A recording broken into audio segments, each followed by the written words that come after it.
நம்பகத்தன்மையான செய்திகளுக்கு RTM. வணக்கம், நான் பிரிசிலா பிரியா ஆரோக்கியசாமி. முதலில் முதன்மை செய்திகளை காண்போம்.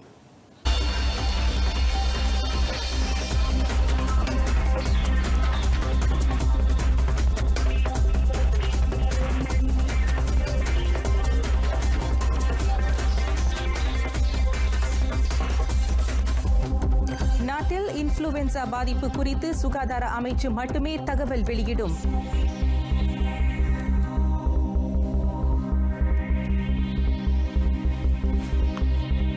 ஈதுணை ரயா திட்டத்துக்கான விண்ணப்ப காலம் நீட்டிக்கப்படாது.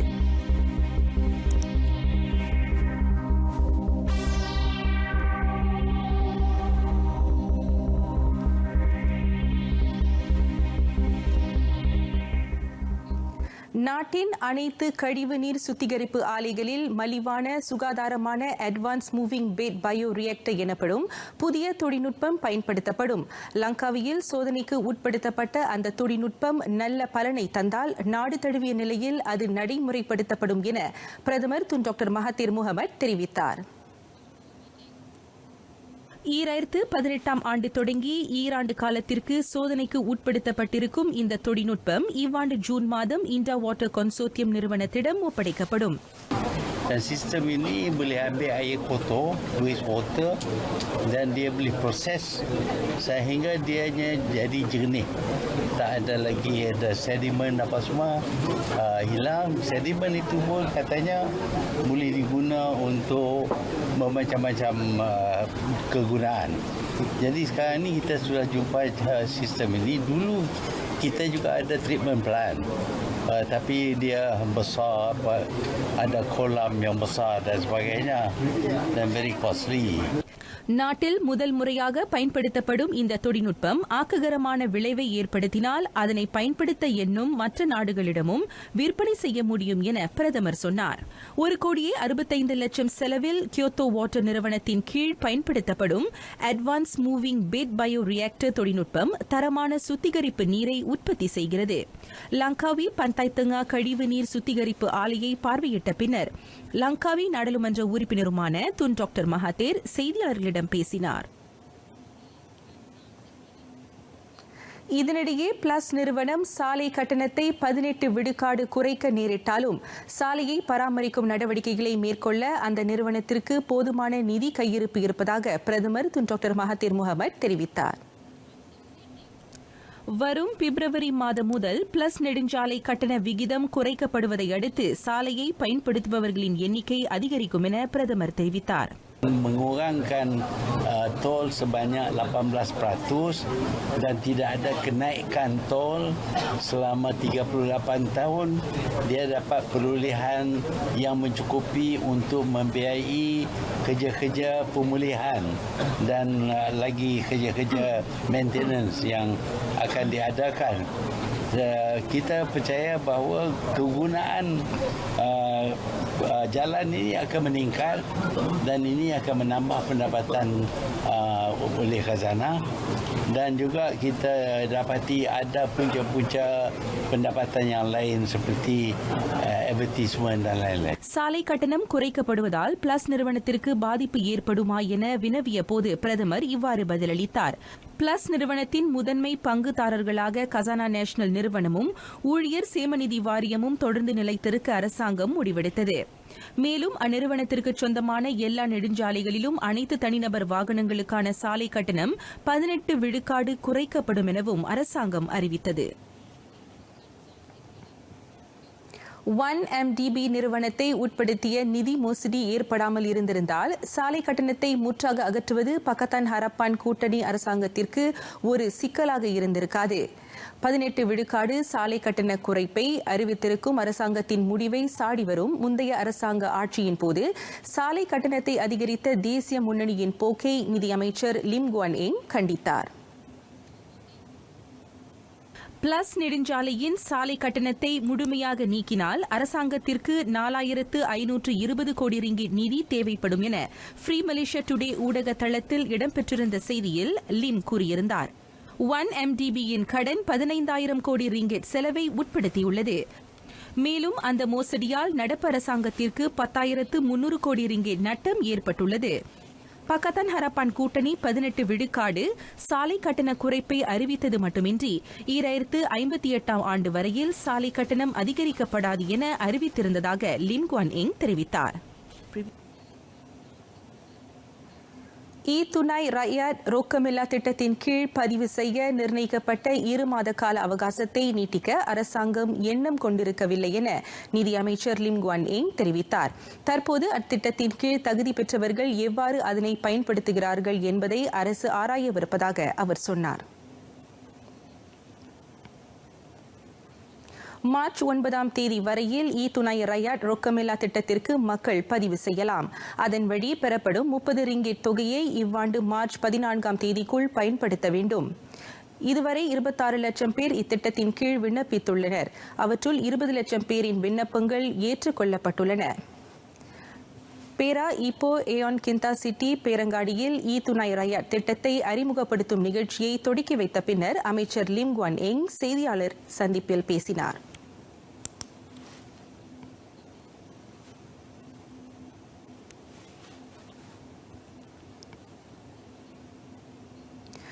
நாட்டில் பரவியிருக்கும் இன்ஃப்ளூவன்சா வைரஸ் தொற்று குறித்து அவ்வப்போது வெளியிடப்படும் அண்மைய தகவல்களால் மக்கள் குழப்பமடைந்து பதற்ற நிலை ஏற்படுவதை தவிர்க்க அத்தகவல்களை ஒருங்கிணைத்து வழங்குவது முக்கியம் என சுகாதார அமைச்சர் டத்தோ ஸ்ரீ ஜுல்கிஃப்லி அஹ்மத் தெரிவித்தார். மாநில அரசாங்கங்கள் அந்த வைரஸ் தொற்று தொடர்பில் அறிக்கை வெளியிட சுகாதார அமைச்சு அனுமதி மறுத்துள்ளதை தொடர்ந்து அமைச்சர் அந்த விளக்கத்தை அளித்தார். இன்ஃப்ளூவன்சா வைரஸை கட்டுப்படுத்துவதில் எந்தவொரு தரப்பின் ஒத்துழைப்பையும் சுகாதார அமைச்சு தடுத்ததில்லை. எனினும் பல்வேறு தரப்புகள் வெளியிடும் தகவல்கள் மக்களை குழப்பமடைய செய்யும். எனவே தகவலை ஒருங்கிணைத்து சுகாதார அமைச்சே அதை மக்களுக்கு தெரிவிப்பது சரியான நடவடிக்கையாக அமையும் என டத்தோ ஸ்ரீ ஜுல்கிஃப்லி அஹ்மத் கூறினார். ஸ்லாங்கூர் சிறுடாங்கில் நோய் எதிர்ப்பு நல்லெண்ண ஓட்ட நிகழ்ச்சியை தொடக்கி வைத்த பின்னர் அமைச்சர் செய்தியாளர்களிடம் பேசினார். தெலுங்கானா மாநிலத்தில் பரவியிருக்கும் இன்ஃப்ளூவன்சா வைரஸ் பாதிப்பு குறித்து அறிக்கை வெளியிட அம்மாநில அரசாங்கத்துக்கு அனுமதி மறுக்கப்பட்டிருந்தது. சுகாதார அமைச்சின் அந்த நடவடிக்கை தொடர்பில் அம்மாநில அரசாங்கம் ஏமாற்றத்தை தெரிவித்திருந்தது. உணவு உற்பத்திக்காக வளர்க்கப்படும் கால்நடை பிராணிகளின் வளர்ச்சிக்காக அடையாளம் காணப்பட்டுள்ள 5 வகை நோய் எதிர்ப்பு மருந்துகளை பயன்படுத்த இவ்வாண்டு ஜனவரி மாதம் தொடங்கி தடை விதிக்கப்பட்டுள்ளது. கால்நடை பிராணிகளுக்கு செலுத்தப்படும் நோய் எதிர்ப்பு மருந்துகளை கட்டுப்படுத்தவும் கால்நடை வளர்ப்பாளர்களுக்கு மட்டுமே அத்தகைய மருந்துகள் வழங்கப்படுவதை உறுதி செய்யவும் அத்தடை விதிக்கப்படுகிறது. எரித்ரோமைசின், டில்கோமைசின், டைலோசின், நியோமைசின், பாஸ்போமைசின் ஆகிய கால்நடை சேவை துறையால் தடை விதிக்கப்பட்ட அந்த 5 நோய் எதிர்ப்பு மருந்துகளாகும். சுகாதார அமைச்சு, விவசாயம் சார்ந்த தொழிலியல் அமைச்சு ஆகியவற்றின் ஒத்துழைப்புடன் கால்நடை சேவை துறை மூலம் அந்நடவடிக்கை மேற்கொள்ளப்பட்டுள்ளது. Ini adalah penting supaya binatang-binatang ini yang akhirnya menjadi makanan kepada manusia adalah selamat. Jadi ini memerlukan kepada kekuasaan dan kesedaran semua pihak dan termasuklah saya harap rakyat akan menjadi lebih peka apabila membeli sama ada ayam ataupun daging di pasaran tempatan supaya mereka menikmati kehidupan yang lebih baik dan dalam mendapatkan makanan yang Selangor சிறுடாங்கில் நோய் எதிர்ப்பு நல்லெண்ண ஓட்ட நிகழ்ச்சியை நிறைவு செய்து வைத்த பின் அமைச்சர் செய்தியாளர்களிடம் பேசினார். சபா கிமானிஸ் இடைத்தேர்தலில் இம்முறை வரிசான் வேட்பாளருக்கு கிடைத்த ஆதரவில் பெரிய மாற்றமில்லை என அடிலான் கட்சியின் துணைத் தலைவர் டத்தோ ஸ்ரீ அஸ்மின் அலி தெரிவித்தார். இவ்வேளையில் அம்மாநில மக்களுக்கு நடப்பு அரசாங்கத்தின் கொள்கைகள், திட்டங்கள் ஆகியவற்றின் மீது நம்பிக்கையை ஏற்படுத்தும் முயற்சிகளை பக்கத்தான் ஹரப்பான் கூட்டணி அரசாங்கம் தொடரும் என அவர் குறிப்பிட்டார். Kita melihat sokongan di Kimanis tidak banyak berubah daripada apa yang berlaku pada pilihan raya yang lalu, di mana calon yang sama dan mewakili warisan mendapat undi yang hampir sama. Jadi tidak timbul kemerosotan undi, namun oleh kerana ini adalah kawasan di luar bandar, kita perlukan masa untuk meyakinkan mereka. நேற்று நடைபெற்ற கிமானிஸ் இடைத்தேர்தலுக்கான முடிவு குறித்து Datuk Seri அஸ்மின் இவ்வாறு கருத்துரைத்தார். Selangor புக்கான் Ampang சந்தை பகுதியில் சீன புத்தாண்டு கொண்டாட்டத்தை முன்னிட்டு ஆரஞ்சு பழங்களை வழங்கிய பின்னர் அவர் செய்தியாளர்களிடம் பேசினார். அந்த நிகழ்ச்சியில் வீடமைப்பு ஊராட்சி அமைச்சர் ஜுரைடா கமருடினும் கலந்து கொண்டார். ஜோஹோரில் நிலவும் கோடை காலத்தை முன்னிட்டு செயற்கை மழையை பொழிவிக்கும் நடவடிக்கை அடுத்த மாத தொடக்கத்தில் மேற்கொள்ளப்படும் என எதிர்பார்க்கப்படுகிறது. மாநில அளவில் உள்ள 16 அணைக்கட்டுகளிலும் நீர் சேகரிப்பு பகுதிகளிலும் நீரின் மட்டம் போதுமான அளவு உள்ளதோடு அபாய கட்டத்தை எட்டவில்லை என மாநில ஆட்சிக்குழு உறுப்பினர் ஜிமி புவாவிட்ஸ் தெரிவித்தார். மேம்பாடு திட்டங்கள் மேற்கொள்ளப்படும் பகுதிகளிலும் அதிக எண்ணிக்கையிலான மக்கள் குடியிருப்பு பகுதிகளிலும் கண்காணிப்பு நடவடிக்கை மேற்கொள்ளப்படுவதாக ஓர் அறிக்கையின் வழி ஜிமி புவாவிட்ஸ் தெரிவித்தார். சீன புத்தாண்டு நாட்களில் நீர் விநியோக தடை ஏற்படாமல் இருக்க ஆறுகள் அணைக்கட்டுகளின் நீர்மட்டம் 2 வாரங்களுக்கு விரிவாக கண்காணிக்கப்படும். இம்மாத தொடக்கத்திலிருந்து ஜோஹோரில் சராசரியாக 150 மில்லி மீட்டரிலிருந்து 400 மில்லி மீட்டர் வரையிலான மழை பொழிவு மட்டுமே பதிவாகியுள்ளது. இந்நிலை மார்ச் மாதம் வரை தொடரும் என கணிக்கப்பட்டுள்ளது. இதனிடையே கெடாவில் வழக்கத்திற்கு மாறான வறண்ட வெப்ப பருவம் நிலவுவதால் அம்மாநிலத்தின் அனேங், முடா, படு ஆகிய 3 முதன்மை அணைக்கட்டுகளில் நீர்மட்டம் 30 விழுக்காடு குறைந்துள்ளது. நெக்ரி செம்பிலான் பண்டாபாரு நீலாயில் உள்ள பெர்சியாரன் கோப்ராட் சாலை 4 வழி தடங்களை கொண்ட சாலையாக விரிவுபடுத்தப்படும். அந்த சாலை சீரமைப்பு பணிகள் அடுத்த ஆண்டு ஜூனில் நிறைவு பெறும் என எதிர்பார்ப்பதாக நீலாய் சட்டமன்ற உறுப்பினர் ஜே அருள்குமார் தெரிவித்தார்.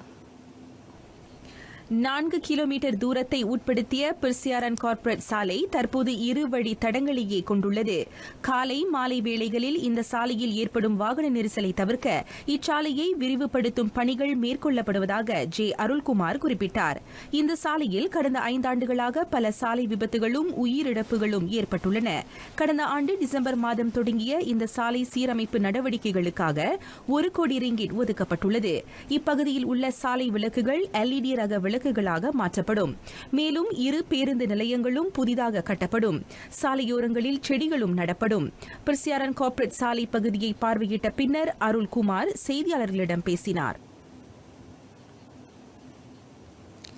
பல்லின மக்களிடையே நல்லிணக்கத்தையும் அணுக்கமான உறவையும் வலுப்படுத்துவதில் பண்டிகைகள் முக்கிய பங்காற்றுகின்றன. அதன் அடிப்படையில் ஸ்லாங்கூர் மாநில அரசாங்கத்துடன் இணைந்து மலேசிய இந்து சங்கத்தின் காஜாங் வட்டார பேரவை மாநில அளவிலான ஒற்றுமை பொங்கல் விழாவிற்கு ஏற்பாடு செய்திருந்தது. ஸ்லாங்கூர் காஜாங்கில் உள்ள ஸ்ரீ சுப்பிரமணியம் ஆலயத்தில் நடைபெற்ற இந்த ஒற்றுமை பொங்கல் விழாவில் சுமார் 21 அரசு சாரா அமைப்புகளைச் சேர்ந்த பல்லின மக்கள் கலந்து கொண்டனர். பொங்கல் கொண்டாட்டத்திற்கு மேலும் சிறப்பூட்டும் வகையில் கிராமிய நடனம், மயிலாட்டம், பரதநாட்டியம் போன்ற தமிழர்களின் பாரம்பரிய கலைகள் அரங்கேறின. இன சமய கலாச்சார வேறுபாடுகள் இன்றி அனைத்து இன மக்களும் இந்நிகழ்ச்சியில் கலந்து கொண்டதை காண முடிந்தது. இதுவே மலேசியர்களின் தனிச்சிறப்பு என இந்த பொங்கல் விழாவில் சிறப்பு பிரமுகராக கலந்து கொண்ட ஸ்லாங்கூர் மாநில ஆட்சிக்குழு உறுப்பினர் வி கணபதி ராவ் தெரிவித்தார். இன்றைய விழாவில் மாண்புமிகு ஒங்கேன்மிங் வந்தது எங்களுக்கு ஒரு பெரிய சிறப்பு. ஆலய தலைவர், ஆலய குழுவினர் அத்தனை பேர் இங்க வந்திருக்கிறாங்க. பள்ளின மக்கள் ஒன்றுபட்டு இந்த விழாவில் கலந்துக்கிறது ரொம்ப முக்கியம். பல ஏஜென்சி வந்தது அரசாங்க ஏஜென்சிகள் வரும்போது இதுதான் ஒற்றுமை திருவிழான்னு நினைக்கிறேன். இயற்கைக்கு உரிய நன்றியை தெரிவிக்கும் பொங்கல் விழா தொன்று தொட்டு இம்மண்ணில் கொண்டாடப்பட்டு வருகின்றது. அம்முயற்சி தொடர்ந்து நீடித்திருக்க வேண்டும் என மலேசிய இந்து சங்கத்தின் தேசிய தலைவர் டத்தோ RS மோகன் ஷான் வலியுறுத்தினார். பொங்கல் விழா இந்த தமிழர் சமுதாயமும் மற்றும் இந்துக்கள் கொண்டாடக்கூடிய ஒரு விழா. எல்லோரும் ஒன்றிணைந்து ஒற்றுமையாக இந்த விழாவை கொண்டாடுவதனால இந்த சமுதாய ஒற்றுமைக்கும் நாட்டின் வளர்ப்பதற்கும் இது உறுதுணையாக இருக்கும் என்பதை இந்த பொங்கல் விழா உணர்த்துகின்றது என்பதை எல்லாம் புரிந்து கொள்ள வேண்டும். எனவே எல்லோரும் இணைந்து இந்த பொங்கலை கொண்டாட வேண்டும் என்று நான் கேட்டுக்கொள்கின்றேன். பொங்கல் வைக்கும் போட்டியுடன் சிறுவர்களுக்கான வர்ணம் தீட்டும் போட்டி, கோலமிடும் போட்டி, உரியடித்தல், பூச்சரம் தொடுத்தல் ஆகிய போட்டிகளுக்கும் ஏற்பாடு செய்யப்பட்டிருந்தன. இந்நிகழ்ச்சியின் மூலம் தமிழர்களின் கலாச்சாரத்தை பேணும் அதே சமயம் நல்லிணக்கத்தை வலுப்படுத்த முடிந்ததாக பங்கேற்பாளர்களில் சிலர் தெரிவித்தனர். சைனீஸ், மலேஸ் எல்லாம் கலந்து இந்த பொங்கல் செய்யும் போது ரொம்ப சந்தோஷமா இருக்கு. ஸோ அவங்களுக்கு நம்ம எக்ஸ்பிளைன் பண்றோம், இதுக்கு தான் எதுக்கு கரும்பு கட்டுறோம்ட்டு கேட்குறாங்க. ஸோ அவங்களும் நம்மளோட ஒரு கல்ச்சரை கொஞ்சம் கத்துக்கிறாங்க. Sama kita pada Malaysia kan ramai berbilang kaum Chinese, Indian Indian, Malay, macam-macam lagi lah, ramai lagi. Jadi elok sesama kita bila ada perayaan macam ni kita sama-sama meraihkannya. ஒரு சந்தோஷமா இருக்கு, எல்லா குடும்பமும் ஒன்றா சேர்ற மாதிரி இருக்கு. அதுதான் பெனிஃபிட். எல்லாரும் டிஃபரன்ஸ் இல்லாம எல்லா ரிலிஜனும் ஒரே தான் சேர்ந்து செய்யற மாதிரி இருக்கு.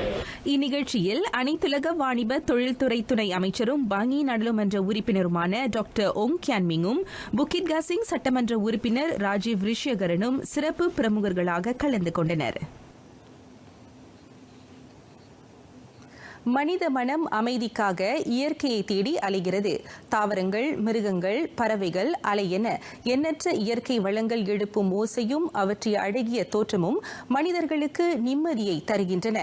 ஆனால் மனிதர்களின் சுயநல செயல்களோ இயற்கைக்கு பேரழிவை ஏற்படுத்தி கொண்டிருக்கின்றன. இயற்கையை அழிவின் விளிம்பிலிருந்து மீட்டெடுக்க மனிதர்களால் மட்டுமே முடியும். இயற்கையோடு ஒன்றித்து வாழும் இந்த விழிப்புணர்வை ஏற்படுத்த ஆகார் அமைப்பு பூமி என்ற கருப்பொருளில் முற்றிலும் மாறுபட்ட இசை நிகழ்ச்சியை நடத்தியது.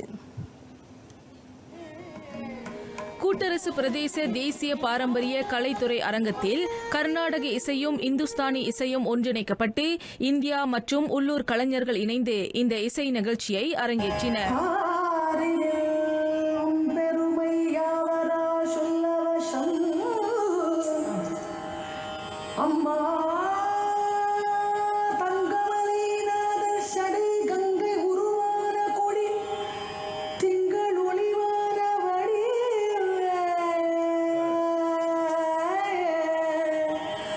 புரட்சிக்கு கொடுக்கும் முக்கியத்துவத்தால் தீய வாயுக்களின் வெளியேற்றம் அதிகரிக்கின்றது.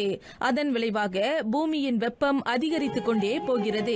கடல் நீர்மட்டம் உயர்கிறது, காற்று மாசடைகிறது, காடுகள் பற்றி எரிகின்றன, இயற்கை சீற்றங்கள் ஏற்பட்டு மனிதர்களும் உயிரிழக்கின்றனர், மிருகங்களும் மடிகின்றன. நம்மால் ஏற்பட்டுள்ள இந்த பருவநிலை மாற்றத்துக்கு முற்றுப்புள்ளி வைத்து பூமி தாயை காப்போம் என்ற வலியுறுத்தலே இந்நிகழ்ச்சியில் இயற்கையின் வடிவமான இசையின் மூலம் முன்வைக்கப்பட்டது. ஆர்ட் எப்போதுமே ஒரு மீடியமாக தான் யூஸ் பண்ண முடியும். ஒரு தாட் ப்ராசஸ் இருக்குன்னா, இல்லைன்னா ஒரு தாட் இருக்குன்னா, அது உங்களோட மனசில் சேம் தாட் இருக்குன்னா எங்களால் கேள்வி கேட்டு உங்களுக்கு நீங்கள் அந்த சேஞ்ச் எப்படி கொண்டு வரலாம்னு உங்களை சுயமாக ரியலைஸ் பண்ண வைக்கிறது தான் இந்த இதால் பண்ணுறோம். பூமியை புகழ்ந்து பூமி தாயே வணக்கம், அன்னை வடிவான பூமி தாயே வணக்கம் மீனிங் தான். ஏன் கர்நாடக சங்கீதம் இந்துஸ்தானி இசை மூலமாக எடுத்துட்டோம்னா இசை தான் எந்த ஒரு சிந்தனையும் கொண்டு போய் சேர்க்கிற ஒரு வடிவம். அண்ட் ஒரு பேலன்ஸ், இந்த உலகமே ஒரு பேலன்ஸில் தான் இருக்குது. அந்த பேலன்ஸை பாதுகாக்கணும்னு சொல்கிற பொறுப்பு எங்களுக்கு இருக்குது. மெயினாக ராகங்களில் தான் முக்கியத்துவம் கொடுத்துருக்கணும். ஏன்னா அந்த ராகத்துக்கு அந்த பூமி பற்றி இல்லைன்னா அந்த கிளைமேட் பற்றி தான் சேர்ந்து வரணும். ஸோ அது காம்ப்ளிமெண்ட் பண்ணணும். ஏன்னா ஒவ்வொரு ராகத்துக்கும் ஒவ்வொரு ஃபீலிங் இருக்குது. ஸோ அதே மாதிரி அந்த பஞ்சபூதங்கள் சொல்லுவாங்களே, அந்த 5 எலிமெண்ட்ஸ், அந்த 5 எலிமெண்ட்ஸில் கூட ராகங்களை இப்போ சம்மந்தப்பட்டு ஒரு கருத்து இருக்குது. இசைக்கும் இயற்கைக்கும் என்ன தொடர்பு என்ற கேள்வியுடன் நிகழ்ச்சிக்கு வந்திருந்தவர்கள் இயற்கையை பாதுகாக்க ஒவ்வொரு தனி நபரும் பங்காற்ற வேண்டும் என்ற விழிப்புணர்வை பெற்றனர். இதில் என்ன தெரியுதுன்னா, நம்ம இதுக்கப்புறம் எல்லா விதத்தில் எப்படி நம்ம பூமியை காப்பாற்றுறது நம்மளுக்கு தெரியணும். அதான் மெயினாக நாங்கள் லேர்ன் பண்ணுது. கான்செப்ட் ரொம்ப நல்லா இருந்துச்சு. What I understood from this is the necessity of how we should take care of our Mother Earth, and it's really an eye-opening concept. கடந்த ஆண்டு ஜூலையிலிருந்து எரிந்து வரும் காட்டுத் தீயில் பாதிக்கப்பட்டுள்ள ஆஸ்திரேலியாவுக்கு நிதி திரட்டும் நோக்கத்தில் இந்நிகழ்ச்சி நடத்தப்பட்டது. பொதுமக்களிடமிருந்து திரட்டப்பட்ட நிதி மலேசியாவில் உள்ள ஆஸ்திரேலிய தூதரகத்தின் மூலம் பாதிக்கப்பட்ட மக்களிடம் வழங்கப்படும். இதுவும் இயற்கையை பாதுகாக்க நாம் செய்யும் உதவிகரமே. திரங்கானு டுங்குனில் உள்ள தெலுக் பிடாரா கடலில் குளித்துக் கொண்டிருந்த போது மூழ்கிய சுல்தான் மீசான் சைனால் பாலிடெக்னிக் கல்விக்கூடத்தைச் சேர்ந்த 4 மாணவர்களின் உடல்கள் மீட்கப்பட்டன. காலை மணி 7:30 முதல் நண்பகல் மணி 12 வரை மேற்கொள்ளப்பட்ட மீட்புப் படையின் வாயிலாக அந்த அனைத்து உடல்களும் மீட்கப்பட்டதாக மாநில தீயணைப்பு மீட்புப் படையின் துணை இயக்குநர் ஷரிகன் புஸ்தமன் கூறினார். முதலில் காலை மணி 7:30 வாக்கில் டூங்கோனில் உள்ள சூரா கடற்கரையில் முகமது ஜுல்ஃபாமி ஜூக்கி எனும் மாணவரின் உடல் கண்டெடுக்கப்பட்டது. சம்பவ இடத்திலிருந்து அந்த பகுதி 8 கிலோமீட்டர் தொலைவில் அமைந்துள்ளது. இதற்கிடையில் காலை மணி 11:35 வாக்கில் தலோ லீபாட் கடற்கரையில் முகமது இக்வான் அஹ்மத் அசான் எனும் மாணவனின் உடல் கண்டெடுக்கப்பட்டதாக ஷரிகான் புஸ்தமான் கூறினார். இறுதியாக மீட்புப் படையினரின் தேடலின் மூலம் நண்பகல் 12:10 வாக்கில் முகமது லுக்மான் ஹக்கீம் அல் ரஷீத் முகமது சபாருடின் எனும் மாணவனின் உடல் மீட்கப்பட்டது. மாணவர்களின் உடல்கள் குடும்ப உறுப்பினர்களால் அடையாளம் காணப்பட்டது.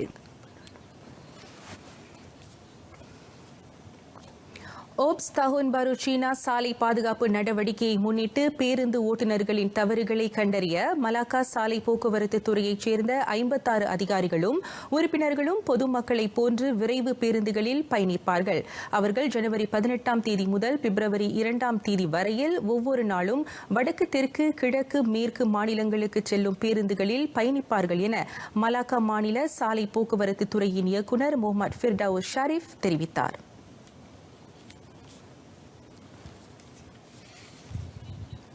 இலக்கை சென்றடையும் வரையில் பேருந்து ஓட்டுநர்களின் தவறுகளை ஒளிப்பதிவு செய்து குறித்துக் கொள்வதோடு ஓட்டுநர்கள் மீதும் பேருந்து நிறுவனங்கள் மீதும் ஏதும் செலுத்தப்படாத அபராதம் உள்ளதா என்பதை கண்டறிவதே அதிகாரிகளின் முக்கிய பணி என முகமது ஃபிர்டவுஸ் ஷரீப் குறிப்பிட்டார். ஓப்ஸ் தஹோன் பாரு சீனா நடவடிக்கையை முன்னிட்டு மலாக்கா சென்ட்ரல் பேருந்து முனையத்தில் பேருந்துகளை சோதனையிட்ட பின் முகமது ஃபிர்டவுஸ் செய்தியாளர்களிடம் பேசினார்.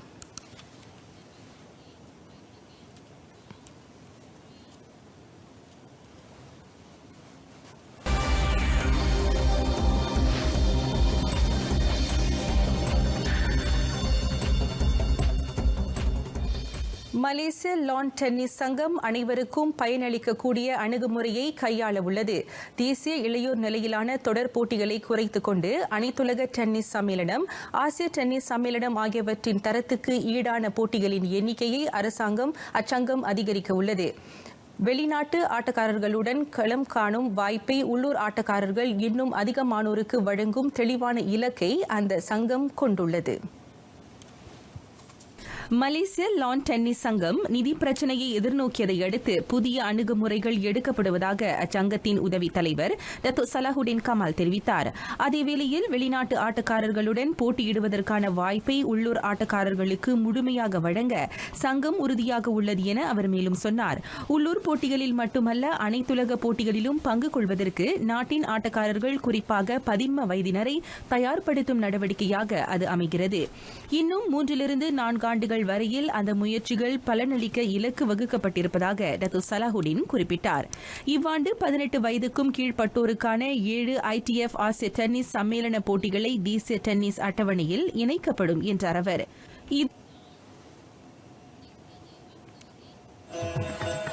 குறளும் விளக்கமும். குறள் 176. அருள் வெக்கி ஆற்றின் கண் நின்றான் பொருள் வெக்கி பொல்லாத சூடக்கெடும். விளக்கம்: அருளை விரும்பி அதனை அடைவதற்கான வழியில் செல்பவன் தவறிப்போய் பிறர் பொருளை விரும்பி பொல்லாத செயலில் ஈடுபட்டால் கெட்டொழிய நேரிடும் என்கிறார் திருவள்ளுவர். நாளை பிற்பகல் மணி 1:30க்கு மை ஃப்ரீவியூ 123 தமிழ் செய்தி ஒளியேறும். இணைய தவறாதீர்.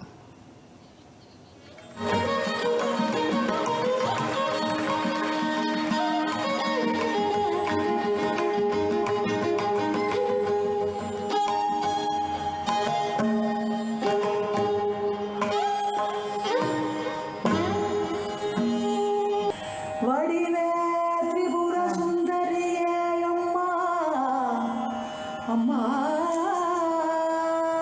பவானி மாதா